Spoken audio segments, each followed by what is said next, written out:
All right, let's go to our hotline where number 19 is standing by, Mr. Bernie Kosar. Bernie, long time, Bernie. How you been? Hey, Triv. Kim, good to be with you. I was just talk with Marty on the other line there. How you been? I'm doing good. You know, taking care of 4 kids, the 13-year-old, who looks now like she's about 30 and ready to be a supermodel. So the smooth-talking quarterbacks that are hovering around my house, God is testing me right now. I know you played football for a living, Bernie. Yes. But with all those daughters you have, invest in a baseball bat.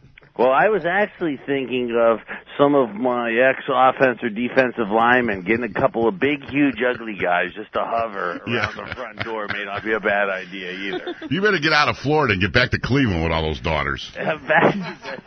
You know, it's interesting. I was talking this morning with somebody, and I was joking when I sat down and talked with Randy and John about some of the Brown stuff. That's actually what I said is I'd like to get back to Cleveland because I think it's a better environment, especially with 3 of my 4 kids being daughters, to raise the kids. Bernie, you do have a home here, right? Yeah, Manaway. Yeah, you built a home here. Hey, Bernie, you got a prescription card out, I heard, too?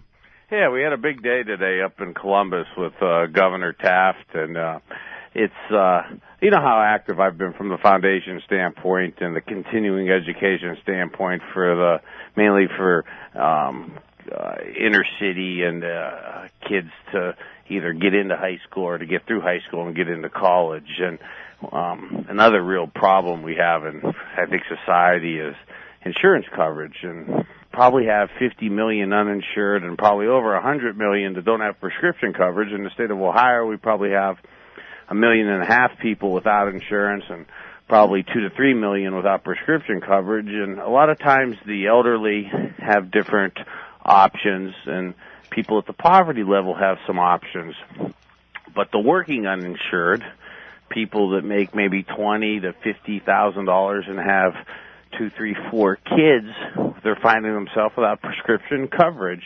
So Ohio's Best RX is something that's hopefully going to give them a little relief and a little discount on some of their prescription medication. I give Governor Taft and some of the pharmacies and drug manufacturers a lot of credit for kind of taking the initiative to help out a segment of people who have kids who, you know, aren't really able to afford the proper medication either for themselves as parents or for their children. Yeah. How did they go about getting this card, Bernie?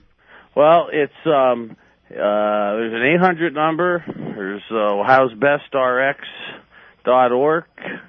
But the 800 is 866-923-7879. But it's something, again, that's a good start, and the state of Ohio is actually one of the first states in the country to kind of tackle this issue. So we could be the pioneer towards doing something nationally that's really helps in a situation where there's a lot of people really struggling to not only to make ends meet, but keep themselves healthy and keep their kids healthy. Bernie, give that number out a little slower again.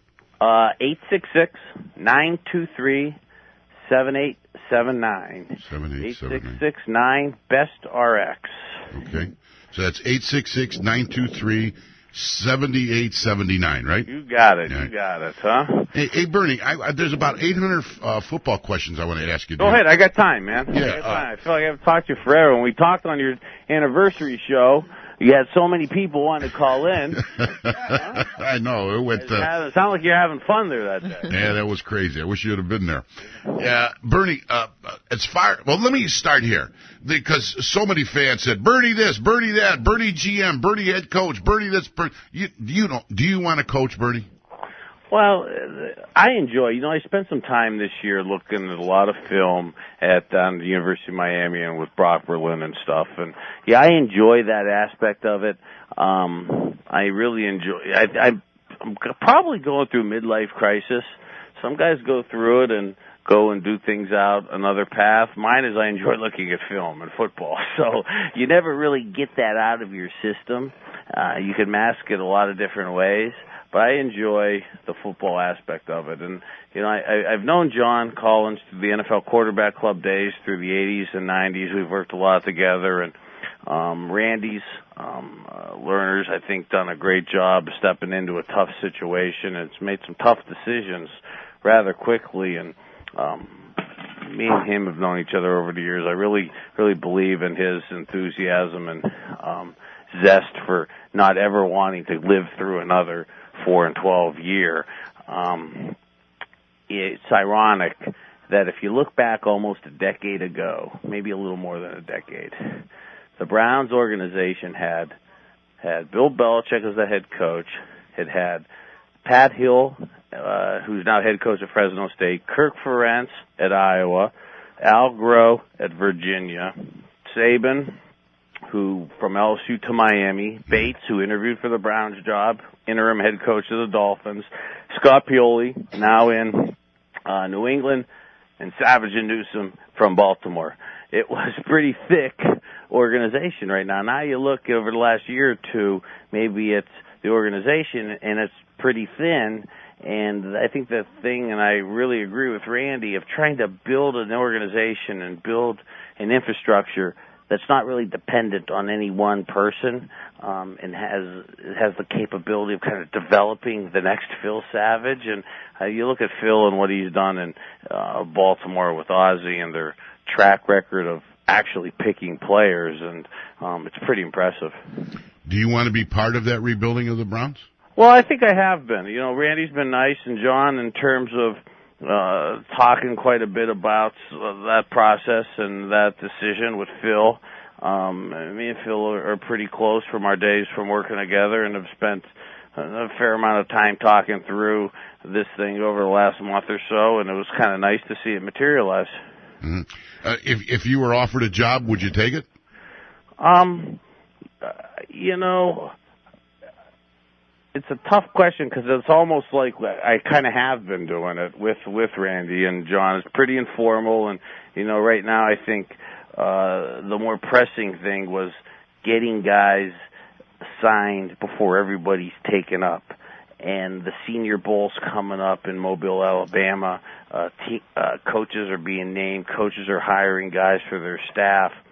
You know, do I want to be the head coach of the Browns? Should I be the general manager of the Browns? Probably not. I think that there are better guys for that, like Phil Savage, to be the general manager. I think there's probably better guys to be the head coach. Now, would I like to support and help and oversee some of that? That's the things that we're talking about and trying to work through. Have you been working behind it? Is what you're telling me is that you've been already working with the Browns behind the scenes? It's been, and I don't want to say working behind the scenes or, you know, under the radar screen, but again, it's been reported about me and Randy having dinner down in Florida and talking on the phone about stuff and meeting up in Cleveland and going to the game together and, you know, kind of just talking loosely through some of my feelings and some of the people I know and some of the things I know about some of the different candidates that were mentioned for the general manager, that was hired as the general manager, and then as we're talking through the head coach stuff now. Yeah, Bernie, if you had a choice, do you have a choice for the next head coach? Well, you know, we've been talking, and I think Randy has the right idea of you know, talking to people and ex-Browns and myself, and it's real important, I think, that himself and Phil have a good feel for that person, because Phil and that head coach are going to work a lot together. So there needs to be, I think, some at least respect / chemistry going on there. I think another really important question right after that important question is answered in terms of the head coach. So I think there's 3 important issues. One's been addressed in terms of the GM and Phil. The head coach is incredibly important, obviously, next. Then the third, which I'll end up writing about next month in the magazine and on the website, is what do you do with that third pick? And you can't determine that third pick until you decide and evaluate Josh Harris, Luke McNown, Jeff Garcia, Kelly Holcomb. Where do we stand from our quarterback position? Because this kind of revolving door that we've kind of had quarterback-wise since the rebirth of the Browns has been for 5 years isn't what you want to do to build a playoff contending team. You look at what Indianapolis is established with Peyton. In our own division with Carson Palmer and Ben Roethlisberger, we're young. There's young, talented quarterbacks that we are going to be competing against. Baltimore with Ray Lewis and Ed Reed. Indianapolis, I mentioned Indy, but the Dolphins with Nick Saban, Belichick, and New England. There's some tough teams for the next 5 years set up in the AFC. So right after the head coaching decision, there really needs to be, I think, a real thorough evaluation of where we stand quarterback-wise. So that answer, then, I think, determines what you need to do with that third pick. Yeah, don't forget Jacksonville. Throw them into the mix, too. A lot of people say, yeah. And then exactly. There's Jacksonville. There's 2 or 3 to 4 other teams that are in the same boat, / maybe probably a little ahead of us in terms of rebuilding, that could be at that competitive championship level too. So it's really deep in the AFC right now. At the end of the day, you're ultimately judged by how you do in January, and no shot intended to Marty, but he had a great regular season again. He blew it in January. So some things never change. Yeah. Hey, Bernie, speaking history tends to reinvent itself. Yeah, Bernie, we had a caller just called in the last half hour, and he wanted me to ask you this question: 1987 playoff game against Denver, the drive. We go into overtime. Denver kicks the winning field goal. Was that field goal good? I'd go 50-50. I mean, it was one of those ones that, I'm biased and not objective, okay, and I'll flat out admit that, okay? So, to me, that was a shade, on the other side. But that was one of those ones that was so close. It goes either way. Yeah. Bernie, before I let you go... What do you think? You're biased, too. Oh, yeah, I thought it was wide left by a mile, so, but that's, who knows? Boy, those were the days. Bernie, before I let you go, I got a lot of airtime this week. It was funny talking about the days, talking a little bit with Peyton this week. He came close to, throwing for a few more yards than me the other day. Yeah.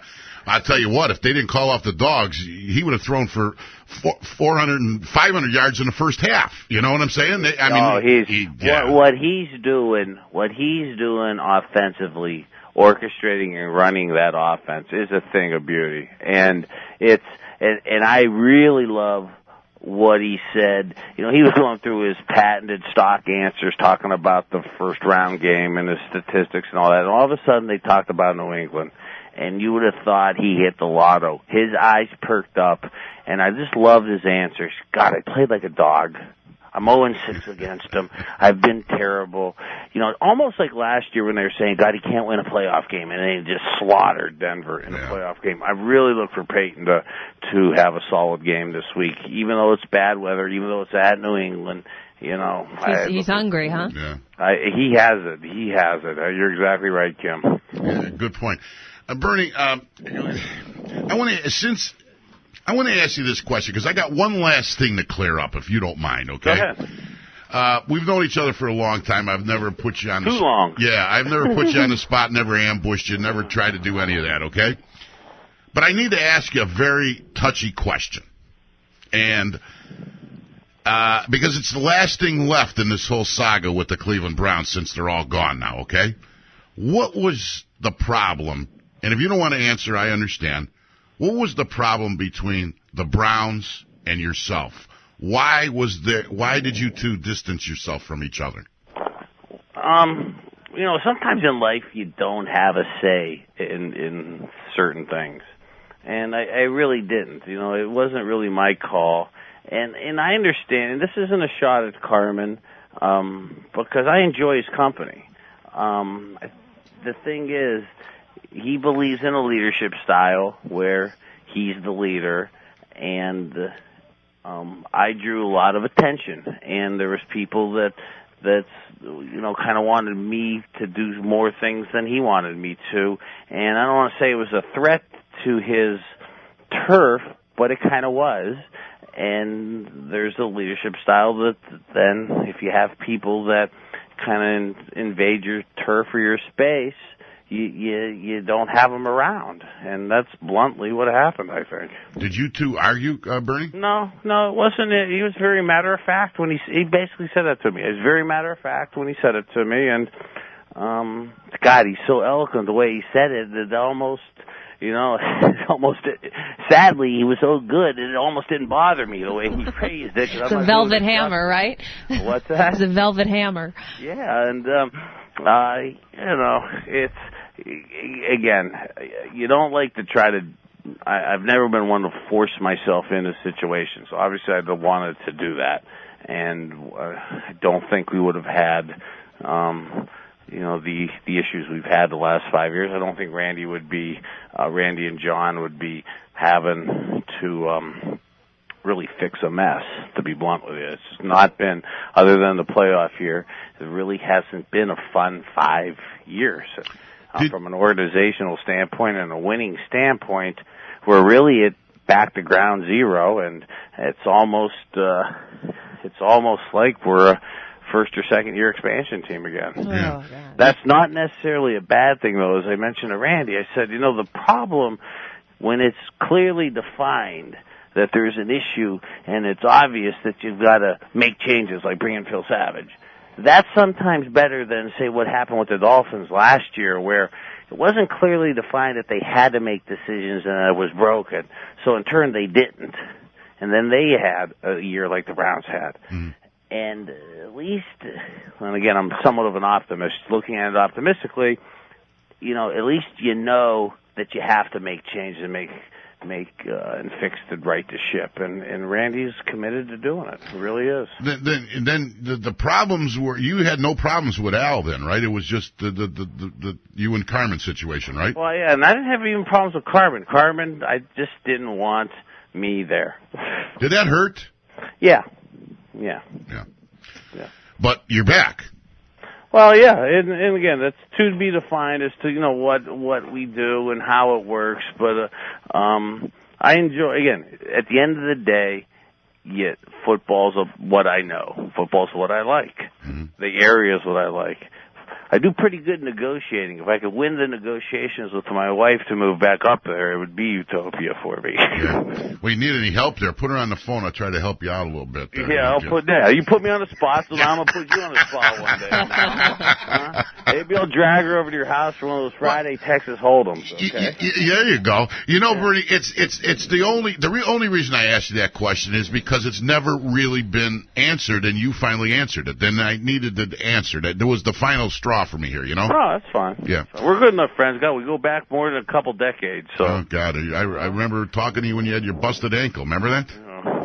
It still bothers me. Good times. Yeah. Good friends. Hey, Bernie, before we let you go, we're up against it real quick, though. When the Browns did hire Butch Davis, didn't you think he'd have been a hell of a coach? Or not? No, I'm a big believer in your ideology and kind of your tree. There's much has been made of the Bill Walsh West Coast tree, the Jimmy Johnson tree, the Parcells Bill Belichick tree, the Bear Bryant Don Shula tree.